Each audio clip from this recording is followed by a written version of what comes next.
La selva ardía bajo el sol inmóvil del mediodía. La humedad se aferraba a la piel como un sudario invisible, y las moscas giraban en círculos lentos alrededor del sudor y la sangre seca en la ropa de los hombres. La vegetación espesa se abría solo ante el filo de los machetes, como si la propia selva se resistiera a ser atravesada. En el centro de todo, estaba el sumidero. Había aparecido hacía 4 días, una enorme grieta abierta en la tierra como la herida de un dios moribundo. No había rastro de terremoto, ni temblores, ni ruido. Solo un cráter negro que tragaba luz y sonido. Lo descubrieron por casualidad. Una patrulla aérea cartografiando la región notó la depresión en medio del follaje. Lo siguiente fue enviar un equipo de exploradores. Eran 4, Damián, el líder, curtido por décadas de selvas y desiertos, Marcelo, cartógrafo y geólogo, más joven pero obsesivo y meticuloso, Luis, el más fuerte del grupo, antiguo militar con alma de aventurero. Y Sebastián, documentalista y observador, con ojos siempre abiertos, como si el mundo fuera un misterio que se negaba a ser entendido. Descendieron con cuerdas a través del boquete. El descenso tomó más de 1 hora.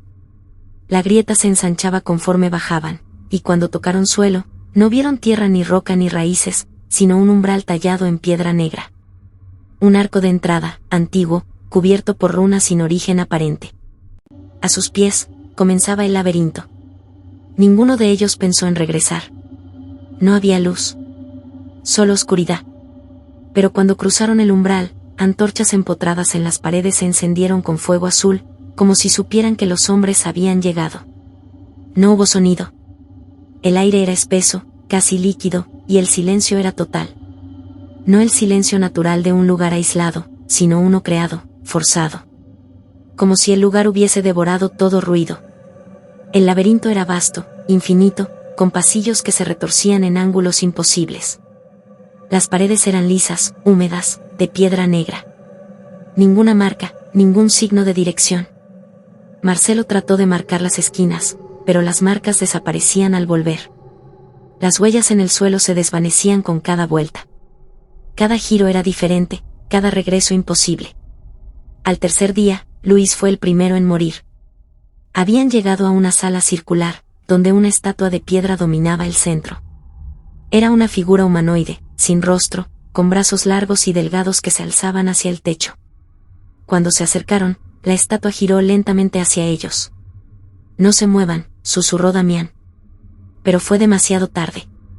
Luis, de reacción rápida pero impetuosa, alzó su arma. La estatua se disolvió. Y algo descendió del techo. Lo que cayó sobre él no era completamente visible. Era sombra, y dientes, y tentáculos, y una forma imposible de describir con precisión. Luis gritó, pero el grito se quebró en su garganta cuando sus costillas se partieron. La criatura lo alzó, lo sacudió como a un trapo, y lo devoró por partes, dejándole el cráneo vacío como único recuerdo. Corrieron. Damián, Marcelo y Sebastián huyeron sin mirar atrás, a través de túneles que no recordaban haber cruzado. Corrieron hasta que sus piernas cedieron. La criatura no lo siguió, al menos no de inmediato. El segundo en caer fue Marcelo. Habían llegado a una galería angosta, donde las paredes estaban cubiertas de símbolos que parecían moverse. Marcelo, curioso, intentó copiarlos en su cuaderno. Cuando tocó uno con la yema de los dedos, gritó como si le hubiesen arrancado la piel. Su cuerpo se quebró. Literalmente. Cada hueso de su esqueleto se rompió desde dentro. Cayó al suelo convulsionando, escupiendo sangre y espuma, mientras sus dedos se torcían en ángulos inhumanos. El símbolo ardía en su frente como una marca. Cuando su cuerpo finalmente dejó de temblar, los símbolos en las paredes se apagaron. Damián arrastró a Sebastián lejos de allí, sin hablar. Ya no hablaban. Solo quedaban ellos dos. O eso pensaban. Durante horas, o días, porque el tiempo allí no parecía seguir ninguna lógica, caminaron sin rumbo. A veces escuchaban voces. A veces veían sombras. Oían los pasos de alguien más, o sentían el frío de una respiración en la nuca. No sabían si era real. Damián fue el siguiente. Habían llegado a una habitación inundada, donde el agua les llegaba a la cintura. El techo parecía gotear un líquido más espeso que el agua, como tinta. Damián cruzaba primero, con Sebastián siguiéndolo. De pronto, la superficie del agua se rompió. Manos. Decenas de manos pálidas salieron del agua, lo sujetaron de tobillos, brazos, cuello. Él gritó, luchó, disparó a ciegas. Pero las manos lo hundieron con una fuerza imposible. Sebastián intentó ayudarlo, pero una de las manos lo golpeó y lo hizo retroceder. Vio cómo su compañero era sumergido en el agua negra, sin posibilidad de escape. No volvió a salir. Sebastián vagó sin rumbo. No sabía cuánto tiempo había pasado desde que todo comenzó. Había dejado de sentir hambre o sed. Su cuerpo temblaba, pero no de frío. Era como si el laberinto lo estuviera absorbiendo, transformando. Y entonces, al borde de la locura, llegó a una sala distinta. Era amplia, con columnas que se perdían en la penumbra. En el centro, un estanque cristalino reflejaba una luz suave que no tenía fuente visible. El agua era pura, y en ella nadaba una mujer. Su cabello era largo, negro como la noche, flotando como serpientes en el agua. Su piel, blanca y suave, parecía emitir su propio resplandor. Sus ojos lo miraron y, sin una palabra, le sonrió. Extendió los brazos hacia él. Sebastián no pensó. No dudó. Se quitó la mochila, dejó caer la linterna. Sus botas chapotearon al entrar en el estanque. El agua estaba cálida, acogedora. La mujer lo abrazó. Su piel era seda.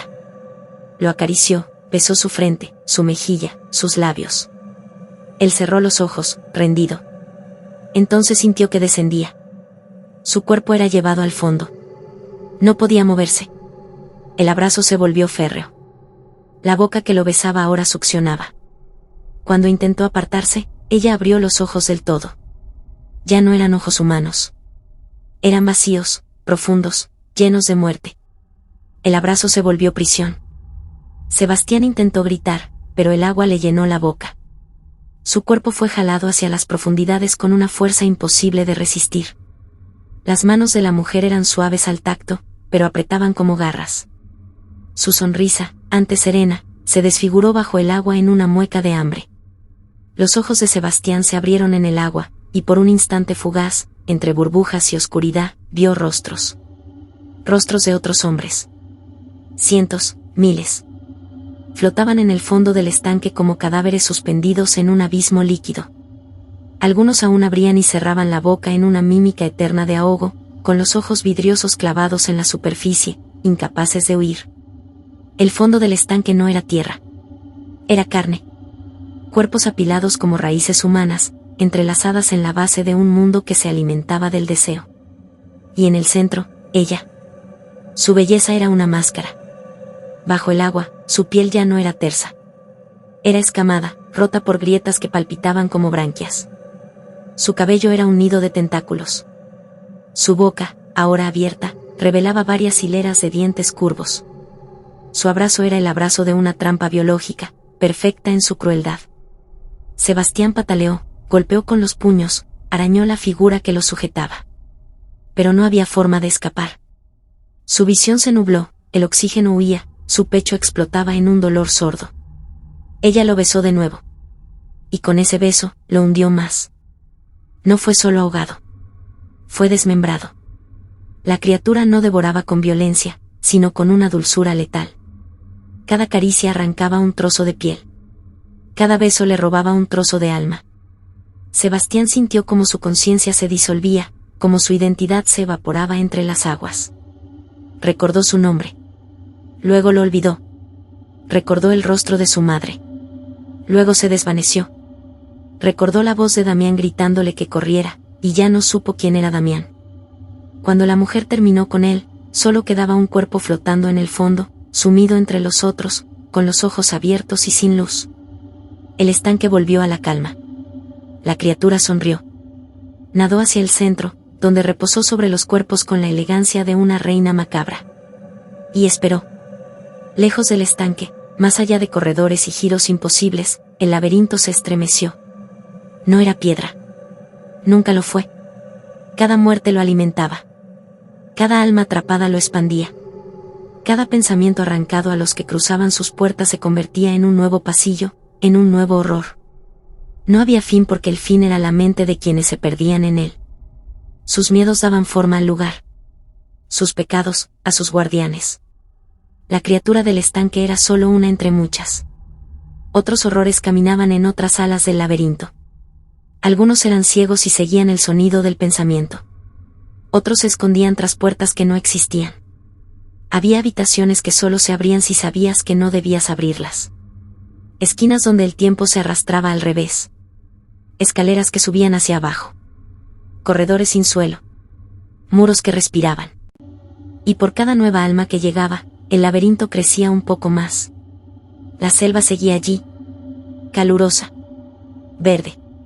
Viva. El sumidero seguía abierto. Durante la noche, se podía escuchar, si se prestaba atención, un susurro leve, como el murmullo de un río subterráneo. En realidad, eran las voces de los que habían entrado, aún atrapadas en algún rincón de ese lugar infinito. Repetían frases sin sentido. Llamaban a sus seres queridos. Rogaban que no los olvidaran. Nadie más se acercaba. Los informes del equipo desaparecido fueron archivados. Declararon la zona como inestable, peligrosa. Colapso geológico, dijeron. Los helicópteros dejaron de sobrevolar el área. Pero el laberinto sigue. Días después, en una ciudad distante, una joven arqueóloga llamada Lucía recibió una notificación extraña. Un viejo colega le había enviado una carta fechada antes de desaparecer, Sebastián. Dentro del sobre venía una hoja dibujada a mano. No contenía palabras, solo un croquis en espiral, como el corte transversal de una concha marina o un laberinto. En el centro, había una figura femenina dibujada con delicadeza, nadando en un estanque. Lucía no pudo evitar sentir un estremecimiento. No por la imagen, sino por la calidez en el papel. Como si aún estuviera húmedo. Como si respirara. Guardó la hoja y leyó la carta. Lucía, si alguna vez encuentras esto, no vayas. No sigas lo que encontré. El laberinto no es un lugar. Es una boca. Y está hambrienta. Lucía miró el dibujo una vez más. Le pareció hermoso. Demasiado hermoso para no querer encontrarlo. Fin.